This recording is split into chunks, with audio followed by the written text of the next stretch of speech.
It is true with age comes a little bit of wisdom, and my wife Chris has really gotten involved so much with USA football and heads up football that of going now full circle back to the youth level. And the reality of football now, as I'm sure you're seeing, and I talked about this a lot on air and we'll get into, of the sky is falling mentality that's been going on with football, that's just absolutely ticking me off with what's going on. And I'm so happy to see the turnout here of people that want to be invested in the youth players and the high school players, because let's be honest, youth and high school, the high majority of young men and women who are doing this, that's the end of the road for them, forgetting even college or making it to the NFL. So times and reality have changed in the game. I got into the game in 1972. I was 10 years old.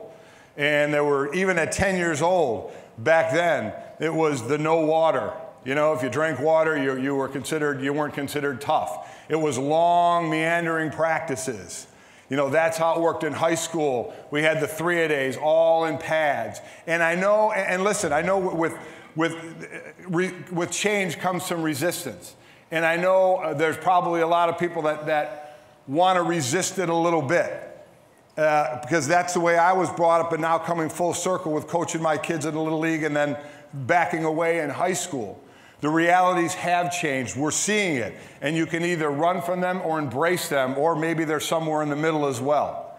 The new reality, in all honesty, as I see a great majority of men out there, the new reality of football, starting at the youth level, is convincing her to let your son play. That's the new reality of football. The days of mom dropping off, you know, junior at the practice field and just going about her business are over. They are over. It has now changed. Now you have to convince her to let her kid play football. It's nice to know that a woman has a big role in a male-dominated sports, finally. I'm here representing all the women across America. I spend a lot of time going to the moms clinics that USA Football puts on in conjunction with the NFL.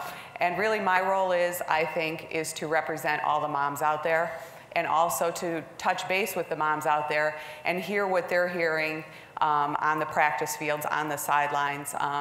And basically what I'm hearing from them is that there's a lot of peer pressure about, why are you letting your son play football?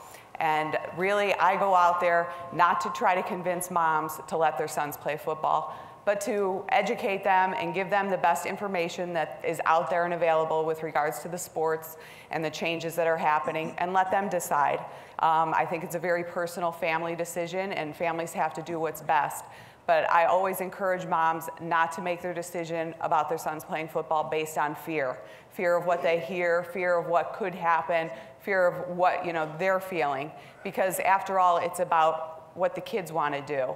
And I always emphasize to them that you need to put your feelings aside and put your son or daughter in the best position to do what they want to do and chase their dreams. And I think as a mom, keeping your kid safe is one aspect of being a mom, but I think developing a strong, well-rounded kid who is not afraid to go out and chase their dream and do what they want to do, I think it's so important, and that's the message I try to drive home with moms. You know, we're talking about education here. We're in a sport that, let's be honest, you're all sitting here because you love the sport.